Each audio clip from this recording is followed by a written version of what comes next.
quelles sont les coordonnées de A' dans le repère OIJ, dans le repère OBC?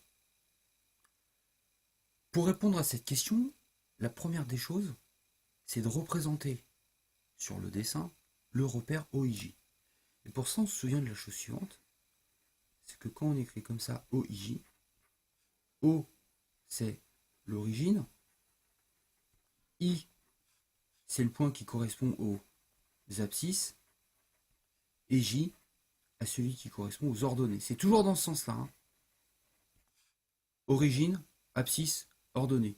Si on se mélange, on se souvient que A, c'est dans l'alphabet, c'est en premier, et O, c'est après A. Donc ordonnée, c'est toujours à la fin. Alors, bon, ben, ça signifie quoi très concrètement? Ça signifie que si je prends un vecteur fléché, enfin un segment fléché que j'appelle vecteur, que je fais partir de O et que je vais jusqu'à I, eh bien, j'ai affaire au vecteur des abscisses. Là, je pars de O, je vais jusqu'à J. Mon segment fléché s'appelle le vecteur des ordonnées. Bon, alors là, j'ai mon point A', et la question c'est, partant de O, de combien de fois je dois déplacer mon vecteur des abscisses, puis de combien de fois dois-je déplacer mon vecteur des ordonnées pour arriver en A'. Bon, ben on commence à compter. Une fois, deux fois, trois fois. Ah mince, ça dépasse. Alors on va prendre 2 fois et demi. Ok? Donc ça veut dire quoi? Eh bien ça veut dire que, ben déjà, au niveau de mes abscisses, les coordonnées de A', ça sera 2,5. Je mets un point virgule comme ça. Après, je reviens pour mes ordonnées. Bon, ben là, je suis arrivé ici, hein, par mon déplacement avec mon vecteur rouge. Ben, pour arriver à A', ben, j'ai plus qu'à descendre de 2 carreaux. Donc si je prends... Hop, donc ça correspond à une fois mon segment bleu. Mais dans le sens opposé. Là, vous voyez que la flèche, elle monte. Là, il faudrait qu'on descende. Donc, au lieu de mettre 1 pour les ordonnées, on va mettre moins 1. Ok? Bon. Alors, celui qui n'a rien compris, qu'est-ce qu'il va faire, celui qui n'a rien compris? Ben, il va faire la chose suivante. Il va compter, regardez. 1, 2, 3, 4, 5 pour les abscisses, 1, 2 pour les ordonnées. Celui qui n'a rien compris, qu'est-ce qu'il va écrire? Il va écrire 5 et 2. Bon, il a compris quelque chose, il va mettre moins 2. Mais enfin, bon, voilà. Bon, ben ça, c'est super faux. Parce qu'il n'a pas du tout tenu compte de la longueur des vecteurs, des abscisses et des ordonnées. Alors la question suivante, c'est, maintenant, on est dans le repère OBC. Alors le repère OBC,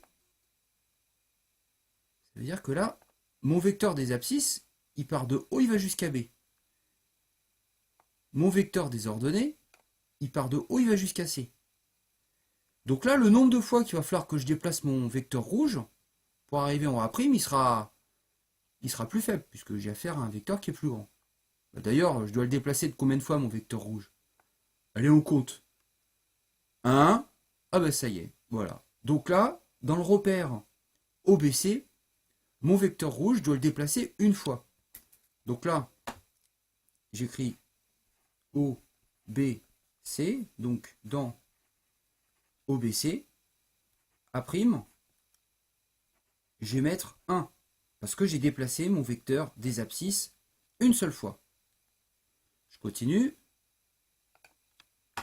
Bon ben là, cette fois-ci, il va falloir que je déplace mon vecteur bleu, mais là, je suis d'ici, hop, donc je descends de 2 carreaux, alors que mon vecteur, il monte. Alors déjà, la première des choses, c'est que là, je vais mettre un moins, pour signifier que pour descendre en A', il faut que je descende alors que le vecteur, il monte.